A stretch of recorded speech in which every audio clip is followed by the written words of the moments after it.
हमरा मालिक के गाना है हो गइले। हमरा मालिक के गाना है शारदा रिकॉर्डिंग स्टूडियो मौलापुर बाजार। हमरा मालिक के गाना है हो गइले। हमरा मालिक के गाना है हो गइले।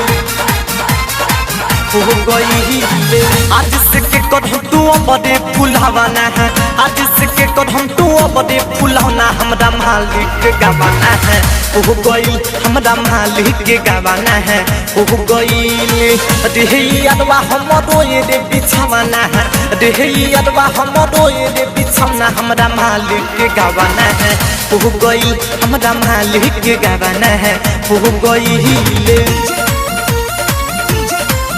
हमरा मालिक के गाना है हो गइले। हमरा मालिक के गाना है। हमरा मालिक के गाना है हो गइले। हमरा मालिक के गाना है हो गइले। अब ते ही बताऊ रे यादवा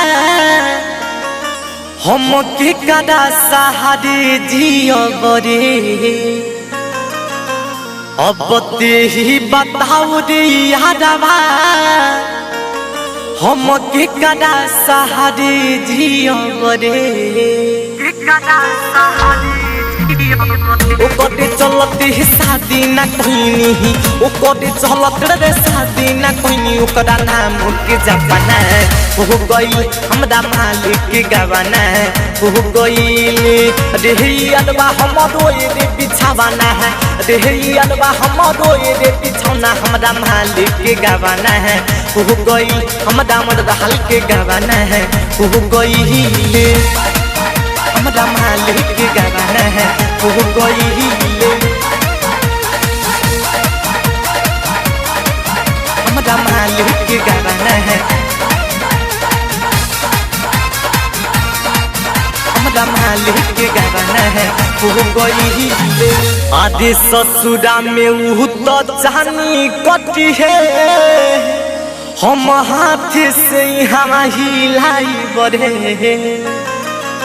उस ससुरा में जानी कटी है हम हाथ हम हिलाई बड़े। सपना में है उ तो बैलेंस गिरावे है। सपना में है उ तो बैलेंस गिरावे हमरा रोज के उठावाना है हो गई। हमरा मालिक के गावाना है हो गई। रे अदवा हमरो ये रे बिछावाना है। रे अदवा हमरो ये रे बिछौना हमरा मालिक के गावाना है हो गई। हमरा मालिक के गावाना है हो गई। हमरा मालिक के गावाना है हो गइले। हमरा मालिक के गावाना है।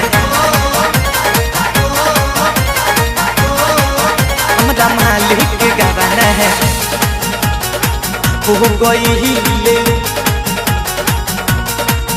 हमरा मालिक के गावाना है हो गइले। आदे का पई है दिल ढाकस के तोड़ के मदन तू है उपाय बताव हो।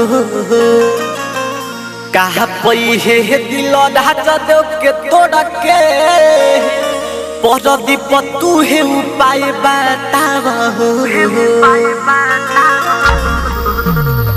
जिंदगी भदा दूधा गनी के भइली। जिंदगी भदा दूधा गनी के भइली हमरा से जके खिलावाना है हो गई। हमरा मालिक के गावाना है हो गई। रे अदवा हमरो ये रे बिछावाना है। रे अदवा हमरो ये रे बिछौना हमरा मालिक के गावाना है हो गई। हमरा मालिक के गावाना है हो गई। शारदा रिकॉर्डिंग स्टूडियो मौलापुर बाजार।